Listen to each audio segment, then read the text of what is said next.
Science पढ़ो, science समझो, science जी इंसानी ज़िंदगी में अहमियत ऐं ज़रूरत जे उनवान हेठि पनियाकल प्रेस क्लब में लेक्चर प्रोग्राम कोठायो वियो। रिपोर्ट कयो आहे अयाज़ शेख।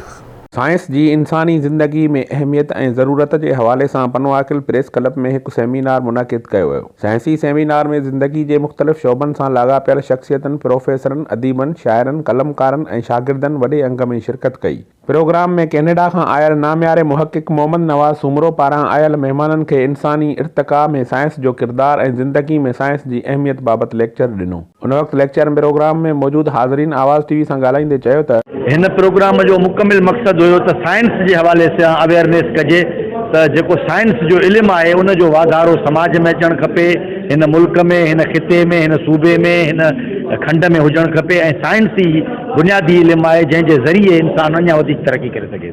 हिकिड़ो लेक्चर प्रोग्राम हो, उन में इहो सुमरे साहिबु ॿुधाइण जी या सम्झाइण जी कोशिशि कई त साइंस असुल में छा आहे ऐं साइंस जो जेको कमु आहे उहो छा आहे ऐं उनखे तफ़सीली पंहिंजे वीडियो जे ज़रिए ऐं पंहिंजे जेके लेक्चर जे ज़रिए जेको कुझु उन सम्झायो त साइंस जेका आहे उहा इर्तिक़ाई दौर मां कीअं गुज़री आहे ऐं अॼु खां हज़ारे साल या किरोड़े सालनि खां वठी करे इर्तिक़ा अॼु ताईं कीअं पहुती आहे उनखे सम्झण जो मौक़ो ॾिनो।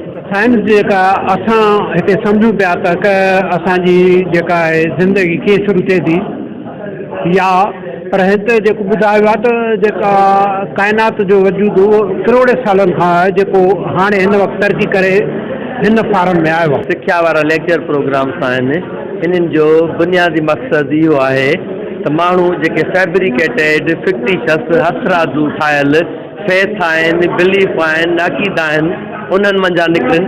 जेका ही मुशाहिदाती दुनिया आहे, जेका ही विशाल काइनात आहे, जेका ही गैलेक्सी आहे, इन जे रंगनि खे ॾिसनि जेको आहे सो हक़ीक़त जे हुननि ते मुबनी आहिनि, हक़ीक़तुनि ते मुबनी आहिनि। साइंस सिर्फ़ु को ईजादूं कोन्हनि के, औज़ार कोन्हनि के, उहो कुदरत खे सम्झण जो, काइनात खे सम्झण जो हिकिड़ो तरीक़ो आहे। ऐं असां ॾिसूं था त इहो ई हिकिड़ो पुठियनि 400 सालनि खां जंहिं पंहिंजो पाण खे साबित कयो आहे।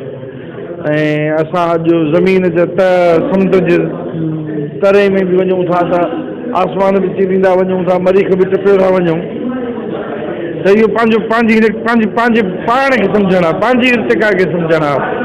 हर शइ जेका तब्दील थिए थी उहा कीअं थी थिए, उनजे पुठियां कहिड़ा कानून आहिनि, उन्हनि कानून खे सम्झणु आहे। मक़सदु आहे उहो आहे सिंध जे मुआशिरे में साइंस खे प्रोमोट करण जो, छाकाणि त असांजा जेके रवैया आहिनि उहे गैर साइंसी आहिनि। असांजा शहर इंतिहाई गैर साइंसी, असांजो पूरो समाज जेको आहे सो गैर साइंसी आहे। जेकॾहिं असां चाहियूं था तरक़ी करणु त असांखे पंहिंजा रवैया तब्दील करणा पवंदा। असांखे जेको आहे सो साइंसी रवैया ऐं साइंस खे जेको आहे सो असांखे अडॉप्ट करणो पवंदो, साइंस खे प्रोमोट करणो पवंदो। मां सिंधी आहियां, मां कैनेडियन में आहियां। मूंखे जेको आहे सो अफ़सोस थो थिए जॾहिं आउं पंहिंजे मुआशिरे खे ॾिसां थो त आख़िर छो इहो फ़र्क़ु आहे त उतां जे माण्हूअ जी पर कैपिटा पर एनम जेका इनकम आहे उहा $40,000 आहे ऐं पाकिस्तान जी जेका आहे सा $1,200 आहे। इहो जेको आहे सो असां वटि गुरबत छो आहे? असां साइंसी न आहियूं, असां गैर साइंस। साइंस जो इंसानी ज़िंदगी में तमामु वॾो अमल दख़ल आहे। हिन प्रोग्राम जो मक़सदु सिंध जे बाशऊर माण्हुनि खे ज़िंदगी में साइंस जी अहमियत ऐं ज़रूरत खे सम्झाए सघिजे त जीअं हू हिन मुशाहिदाती दुनिया खे साइंसी नज़रिए सां सम्झी तरक़ी याफ़्ता मुल्कनि जीअं पाण बि तरक़ी करे सघनि। कैमरामैन कुर्बान मलिक सां गॾु अयाज़ शेख, आवाज़ टीवी न्यूज़, पनियाकल।